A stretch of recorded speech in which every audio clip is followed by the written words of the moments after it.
Ready to open the hood? UseTool for the tutorials. And for car parts, the right idea is the Mr. Auto app. Easy, fast, and with better prices than on the website.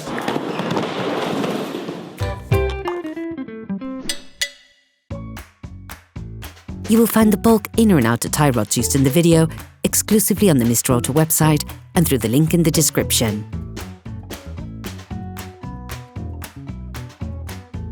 Turn your engine off and pull up the handbrake. To be able to change the inner and outer tie rod on your vehicle, you must lift the front of the car and remove the wheels to gain complete access to the steering system. Raise the front of the vehicle and put it in the two-axle stands. We strongly suggest watching the tutorial, raising your vehicle safely before carrying out this step. You will then be able to take off the wheels. Don't forget to slide them under the vehicle. You can now see the outer tie rod end. These elements can often get jammed, so use a penetrating oil to facilitate the operation.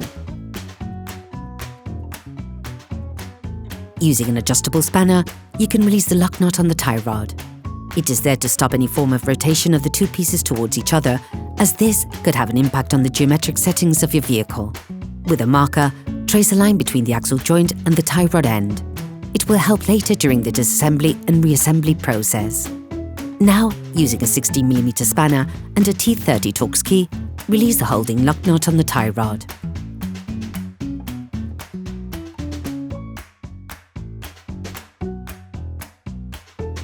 Finish the unscrewing with a socket wrench and a 60mm socket.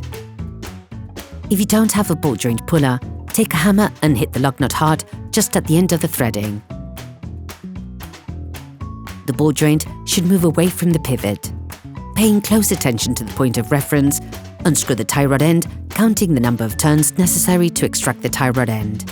This will be needed during the reassembly process to get as close as possible to the original settings. Using a caliper, measure the distance between the lock nut and the end of the tie rod axle joint. Remove the lock nut from the axle joint. With pliers, remove the metallic clip on the protective sleeve for the tie rod axle joint. With pliers or a saw blade, remove the internal clamping clip on the sleeve.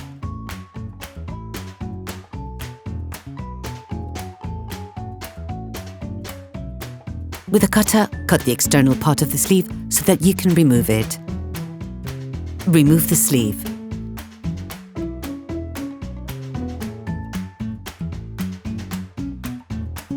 Using a tie rod ironer extractor, a specific tool for carrying out this job, you can now loosen everything without difficulty. To do this, insert the tool up to the fixed part of the tie rod, then with a socket wrench and a long extender, force it in an anti-clockwise direction. Remove the tool, then finish removal by hand.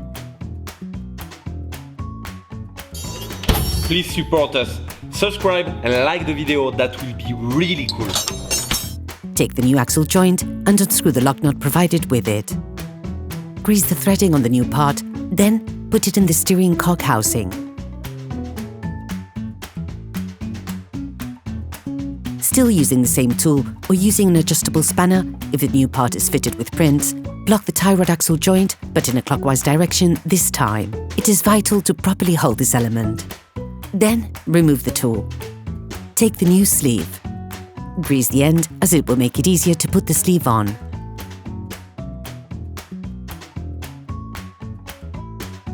Make sure that you put it in completely in the right place.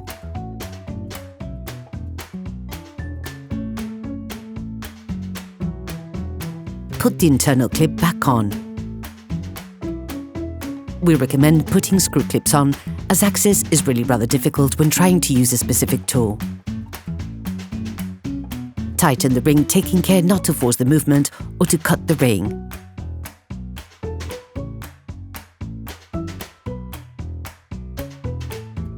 Grease the threading on the tie rod and place the new locking ring nut on the end. Screw it back on up to the distance measured by the caliper. Take the new tie rod end and unscrew the lock nut provided with it. Put the ball joint back in place, paying careful attention to the markings. make the same number of turns as were counted during disassembly. During this operation, you will work on the steering system of your vehicle. Checks on tyre alignment, when carried out by a professional, will guarantee that your steering system has been perfectly aligned and is in good working order. Put the tie rod end into the pivot. Assemble the lug nut provided with the new part by putting pressure on the ball joint. Tighten it using a socket wrench.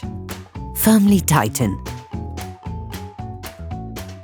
You can use a torque wrench and employ the torque settings recommended by the manufacturer. Lock the lock nut on the tie rod end using adjustable pliers. Then you will be able to put the wheels back on your vehicle, putting it back on the ground before properly fixing them in place. Operation completed. Hello, if this video helps you, like and subscribe.